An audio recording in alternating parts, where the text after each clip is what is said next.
A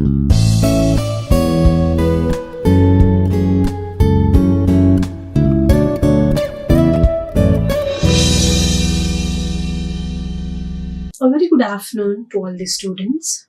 I am Dr. HimaBindhu, Assistant Professor from the Department of Mechanical Engineering, Institute of Aeronautical Engineering. And my today's topic is trajectory planning.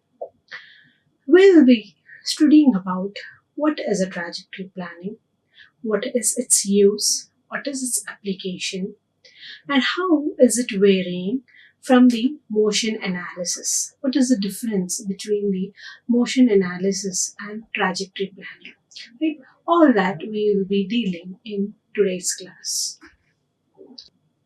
So firstly, in the previous sessions, we have seen about the motion analysis, how the robot's movement is being done based upon what are the analysis being done, that is the forward kinematics, the inverse kinematics, the rotation of the robot's manipulator, the translation motion of the robot's manipulator, how it is being done using the different concepts, how the movement of the motion will be done. All that we have seen in the previous sessions. But here in the trajectory planning, what do we mean by trajectory planning? What is the use of the trajectory planning? Exactly, right? So here in the trajectory planning, we don't deal with the motion. We don't deal with the robot's movement or motion. Rather, we focus on the torque and force of the robot's manipulator with the help of the end effector. Right? The trajectory planning is nothing but we deal with the torque and the force of the robot's manipulator with the help of the end effector. That is, the trajectory planning wholly depends upon the velocity, the acceleration, the position, and the torque of the robot. Whereas in the motion analysis, we have dealt with the kinetic energy, we have dealt with the potential energy, we've gone across the forward motion, we've gone across the inverse motion.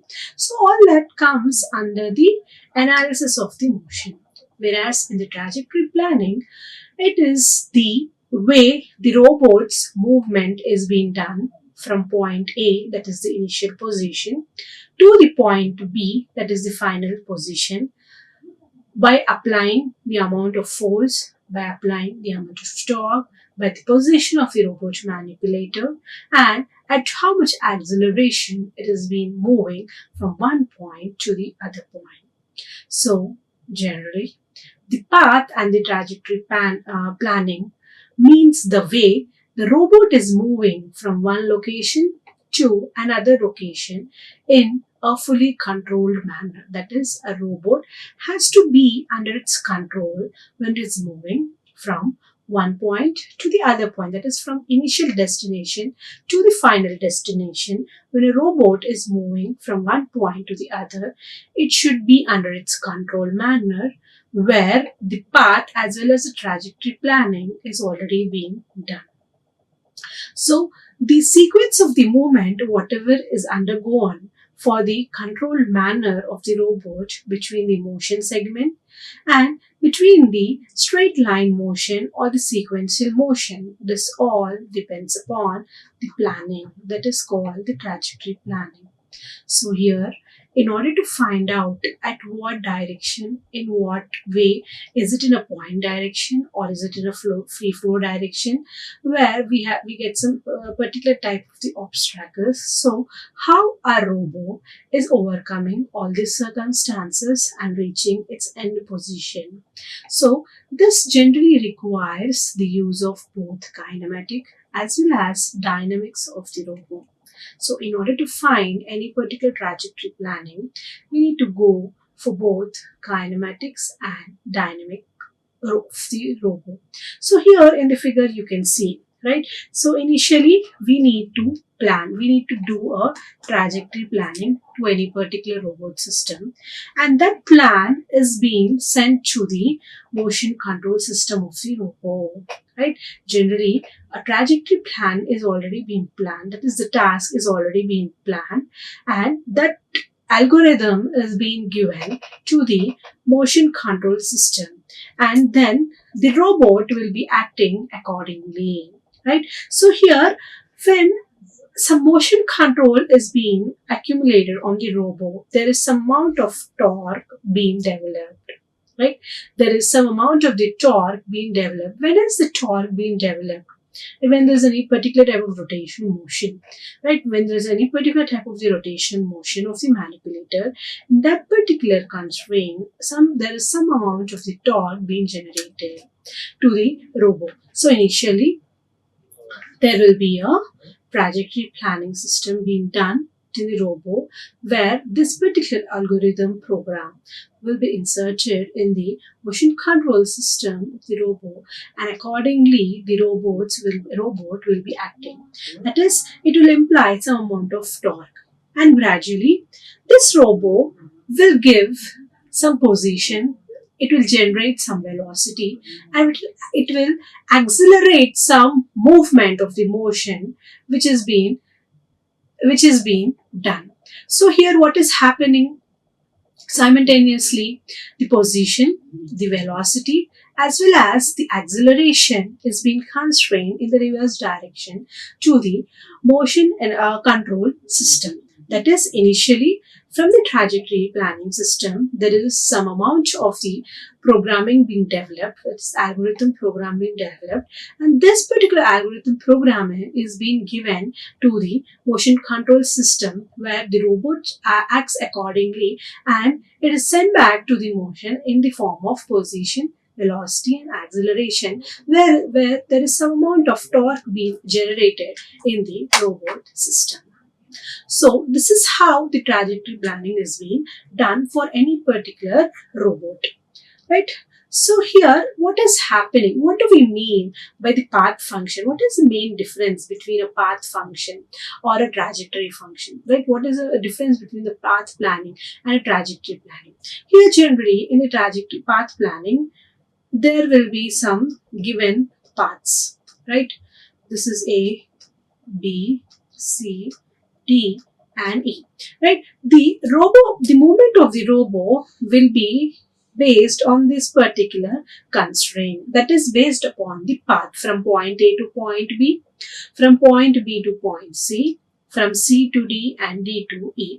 So gradually there will be the movement of the robo will be taking place from one point to the other point, and that particular variation in the path is known as the path planning. That is the path which has been obtained by the robo. That is the points in the space with the help of which the manipulator will be following its motion. It is known as the path planning. That is, path is a pure geometrical description of the motion, whereas in the trajectory planning we go along the timing of the law. That is, the trajectory planning is basically done according to the timing. That is, for example, we have an obstacle here, we have an obstacle here, and we have an obstacle here. The trajectory planning is moving in the soft curved solution, right? That is, the planning for the movement of the movement of the robot's manipulator will be done priorly, where it is moving from one point to the other point by removing all the obstacles, by distracting all the obstacles, and it moves along its particular path. So the trajectory planning path on which the timing law is specified, for example, velocity and acceleration, where each and every point we will be considering the velocity and the acceleration. Whereas, as I've told you, in the path planning system, there will be the movement of the robot's manipulator from point A to point B, from point B to point C, from C to D, and so on. And that is along a specified path. That is the path which includes several continuous motion, and the trajectory that is to be needed is known as the trajectory planning, right? In the trajectory planning, the path which includes several continuous, this is a continuous motion, right? The trajectory planning, we will be having a continuous motion, whereas in the path planning, the motion is not continuous. That is, it moves from one point to the other to the other. That is, it is not a continuous process. Whereas in the trajectory planning, it is a continuous, smooth process which will be taking place. So if a path cannot be planned priorly, if there is no planning of the path being done priorly, then that particular motion task is named as pathfinding, right? That is, if the path control is not being done initially before the robot's movement is done, then we need to go under the motion of task called as pathfinding. That is, we need to find out the path under which the robot have to move from initial to the required position, that is point from initial position to the final position. That is, path planning is the planning of the whole way from point A to E. For example, we've taken here E, so including stopping of the robots, that is from one point to the other, right? That is known as path planning. Whereas in this trajectory planning, there is the movement of the robot being taking place in a smooth manner without any constraints, that is without stopping, right? Without any particular constraints, without the soft movement of the robot, the trajectory planning will be done. If a path is not found, if the path is not priorly planned, then we go across the motion task name called as the pathfinding. That is, initially we need to find the path and then the robots will be moving accordingly. Right. So here we can see there are two variations in this particular trajectory planning. That is path description. Initially, we need to give the path description. We need to give algorithm programming to the robot where we describe the path. That is from the initial position to the final position. At what path it is being moving, we need to give that particular algorithm programming. Then we need to give the path constraints. Path constraints in the sense, if there are any obstacles being placed in between point A to point B, right? For example, a robot has to move from point A to point B, right? If there are any sort of obstacles in between and our robot has to move in this particular constraint, so how it have to move? The path description has to be given, that is A to B. And in between, the path constraints has to be given, that is how many obstacles it has, number 1 obstacle, 2 obstacles or 3 obstacles it has. And then the constraints will be imposed by the robot dynamics. That is, the obstacles, by removing all the obstacles, it will create its own path where the robot will be moving from point A to point B without colliding with the obstacles. Clear? So that will be done with the help of the trajectory planning algorithm. Then afterwards, after the algorithm has been created, we will be sending this particular algorithm to the robot where the joints, that is the end effector, will be acting accordingly. Right, where the end effector of the robot will be acting according to the trajectory planning algorithm. That is, the joints of the robot's manipulator will be acting according to the path description and path constraints and the constraint imposed in robot dynamics, which are being imposed in the control system of the robot. So here in the trajectory, in terms of position, in terms of velocity and acceleration, the robot's manipulator will be moving according to the position, according to the velocity and according to the acceleration of the robot's manipulator, the particular robot will be moving. So this is how the trajectory planning algorithm will be planned for any particular robot in the trajectory. Next, moving on to the next constraint, that is, we have In trajectory planning, we have two methods. One is the Cartesian space technique and the second one is the joint space technique. So how is the Cartesian space technique being categorized or being used, or how is the joint space technique being used, that we will be seeing. Right? So any particular method where the robots will be moving without obstacle, right? That is the movement of the robot without colliding with the obstacle, without obstacle, it has been divided into two methods, method 1 and method 2. So the first method, as I've told you, Cartesian space technique, and the other one is the joint space technique method. So what is happening in the Cartesian space technique? Initially, as I've told you, the path plan will be given to the robot in terms of Cartesian space. Here also initially the path plan will be given to the robot in joint space technique manner. So here in the Cartesian space technique, we use an inverse kinematics, right?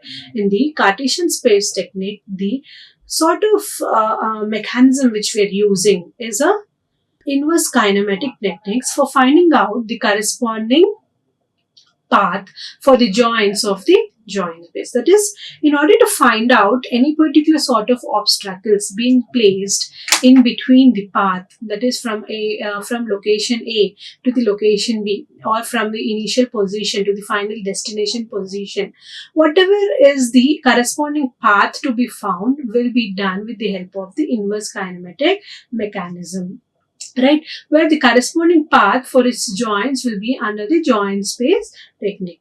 So here again in the joint space technique, here also the same thing is being done. It is, we are using inverse kinematics for finding the initial and the final joint.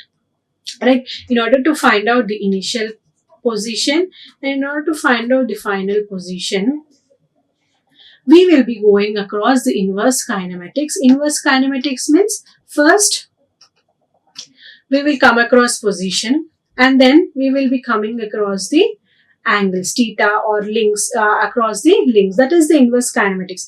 In forward kinematics, what is happening? According to the link 1, link 2, we will come across the position, right? That is theta.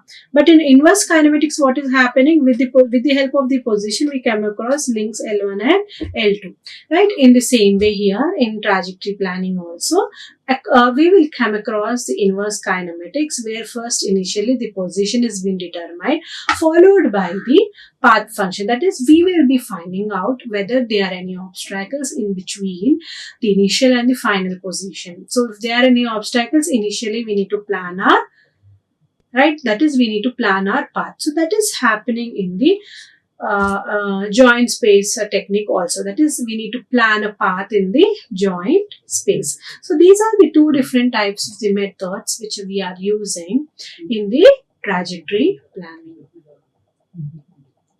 Next, coming again to the method continuation of the same. Here what is happening? How do we compute the inverse kinematics? As I've told you, from initially from the position to the orientation, that is from the position to the links of the robot or to the initial condition of the robot. So we will be computing the inverse kinematics in the real time, where the time consumption and robot efficiency will be affected. When we come across the reverse kinematics, when we come across the inverse kinematics or reverse kinematics, there will be time consumption and the efficiency of the robot will be affected. Right? So to determine the initial and the final point position, the path for all joints can be easily planned in the real time, which is for the method 2, that is for joint space find. So here, when a specific end effector trajectory is required, this method is helpful. Right? The method 1 is generally being helpful when we need to find out the specific end effector trajectory. Right? The method 1 will be applicable only when we need to find out the end effector's trajectory. At that particular constraint, only we can use the inverse kinematics in the real-time application, that is the method 1. Whereas when there is no need of forward and inverse kinematics or recalculation, we come across the method 2. When we don't require any forward kinematics, or when we don't require any sort of inverse kinematics to be done in our robot's manipulator, in that particular mode, we come across the method 2. Right? Hope you have understood about the method 1 and method 2. Right? So generally, the method 1 is used for arc welding or seam precisely worked welding process. So generally, this during the arc welding process, this particular type of the method is being used. Right? So moving on to the next concept, that is robot motion planning. How a robot's motion planning will be done. Initially, what are the steps being involved? We will be seeing with the help of this particular flowchart. So initially, we need to give a required task to the robot, and the task should be planned. Initially, we will be giving a task for the robot. That is, for example, it need to do some arc welding. So we are giving a robot that particular task. That so and so robot will come across the arc welding process to be done. So when that particular task is being given to the robot, what that particular robot has to do? It has to plan its task. Right? That particular robot has to plan its task. And accordingly, what is the action of plan? What should the robot do? What is the action it have to do? It is arc welding. So what are the path plans? That is arc welding. From one point to the other, it needs to weld. Right? So what is the path planning for that particular arc welding process? It has to plan, and followed by the trajectory planning. That is smoothly. It has to move smoothly from one point to the other without by eliminating all the obstacles in between, and the process is being sent to the controller and then to the robot and then the sensor. The sensor senses all the obstacles or of the unnecessary data, whatever is required, and it sends back the signal to the controller. Right? The sensor senses whatever is the required data, and it sends the signal back to the controller. Clear? That is, initially, any particular robot will be given a task, and then that robot has to act accordingly. That is, it has to plan its task and it has to act according to that particular task. And then it has to plan its path from initial position to the final position, and it has to undergo a trajectory planning. That is, it has to undergo a smooth curve, smooth movement from initial position to the final position by eliminating all the obstacles, and it needs to control itself in a controlled manner, and then the robot will send its signal with the help of the sensor. It sends its signal to the controller if there are any obstacles. Right? So generally, the path planning is called as a geometric planning, whereas the trajectory planning is a desired path by a class of polynomial functions. Right? And we also call it as a generated and sequential time-based control set points. That is for the control of manipulator from the initial configuration to its destination. Right? That is known as the trajectory generation. Right? Hope you have understood about the robot motion planning. So next, moving on to the trajectory planning interface. It is how the planning of the robot will be done accordingly. So initially, as I've told you, we need to give a task to the robot, and it should plan. The task planner should be done, and that is sending a signal to the trajectory planner, where the movement of the robot will be done in a smooth manner, and sends a signal to the controller where the robot has to control itself in a controlled manner, and then the robot will act according to the environment, and with accordingly it sends the signal to the external source and then to the task planner. If there is any deviation, if there is any problem occurring in the robot, it will send its internal sensor. With the help of the internal sensor, it sends the signal to the trajectory planning, and again the flow will be repeated. Then again the programming will be repeated. If there is no major constraints internally, then according to the environment does this work, and with the help of the external source, again it comes back to its task planner. That is, the whole is being done in the programming point of view. So here the robot's action will describe as a sequence of poses of the configuration. That is, according to the task planner, it will be sending signal to the trajectory planner, and then a continuous or the discrete of the robot controller will be done.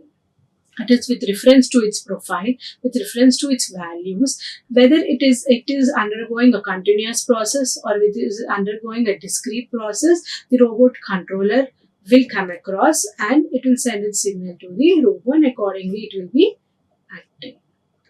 Clear? So collision detection and collision avoidance. How is it done? How is the collision detection? How is the collision avoidance being done for this particular trajectory planning? As I've told you, you can see in this figure, right? This is the figure for no collision avoidance. This is the figure for local collision avoidance, and this is the figure for global collision avoidance. So what is happening here? This is a point, that is, it is having some path. Right, from initial position, when a robot has to move from its initial position to the end position, the programming algorithm is being given in such a way that the path of the robot is being given on the obstacle. Right?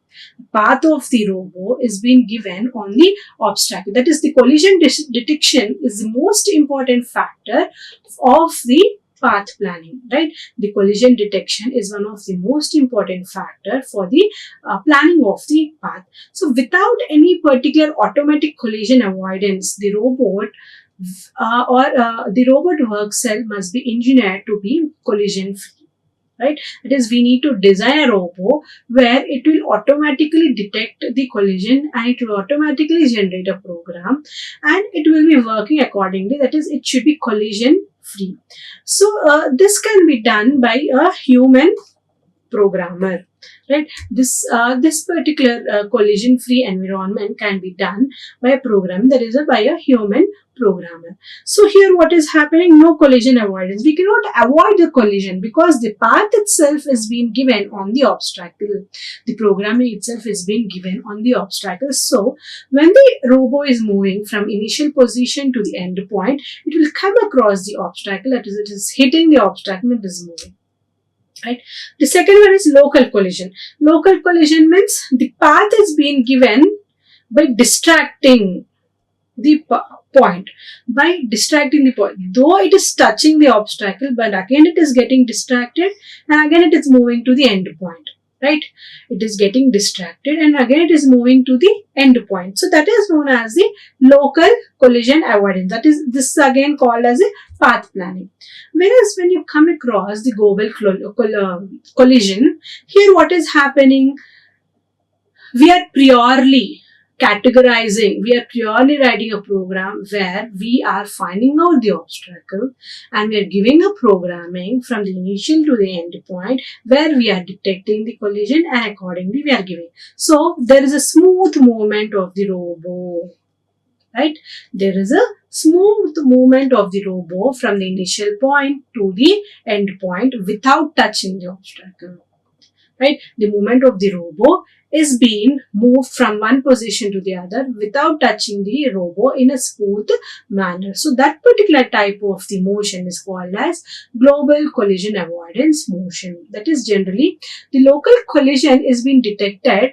The local collision detection is very important. That is, when moving from through an unknown or uncertain environment, we need to know at which path that particular collision is being placed. So accordingly we will be planning. Whereas when we come across the global collision avoidance, it may be done by planning the path accordingly, which should avoid the obstacles by certain margin of the safety.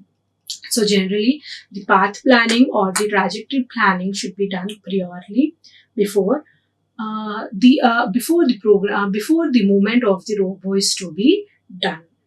Clear? So coming across the motion of the obstacles. So how the motion of the obstacles can be done? Whether it is a parallel motion, whether it is a turning in a defined position or it is a continuous turning. How it can be done? It may be static, It may be deterministic or it may be random. Right? Static means what? Where we cannot have any particular sort of movement. Right? Determinant means we can predict. It can be predictable. Occurrence and position can be predictable. Whereas random means free movement of the robo from one point to the other point. As we can see here, parallel motion. These are the obstacles which are being placed. So the movement of the robo is being done from one initial position to the other initial position, where the robo is being moving in a parallel direction. That is, it is constrained in some particular parallel direction in this particular form. Whereas in the turning motion, what is happening? Since the distance from one obstacle to the other obstacle is more, it is coming across the parallel constraint. Whereas here what is happening, the distance between the one obstacle to the other obstacle is less. We cannot move in a parallel direction. Right? If the robo is moving in this particular direction, what is happening? It is touching both the obstacles. So it needs to rotate itself. Right? The robo has to rotate itself, rotates its manipulator and move accordingly in this particular manner, and at the end point it will again reach its original position. Right? It will again reach its original position. Whereas the continuous turning, what is happening? When there is no much gap being placed and the path is different, here there will be a continuous turning of the robot's manipulator. Right? There will be a continuous turning. You can see here, this is the parallel constraint. This is again moving with some angle. This is again in the horizontal, vertical constraint. This is again moving with some particular angle, and at the end it have come to its original parallel condition. Right? So that is a continuous turning process. So the motion of the obstacle generally can cause significant path planning problems. So initially we need to plan accordingly, and the motion occurs in terms of rotation as well as it may occur in terms of translation. So all that will be determined with these particular three motion categories, that is static, deterministic and random. Clear? So this is about the motion obstacles. Hope you have understood about the parallel motion, turning in definite points, and about the continuous turning motion. So initially what is happening? As the distance is more between the two obstacles, it will be moving in the same original position.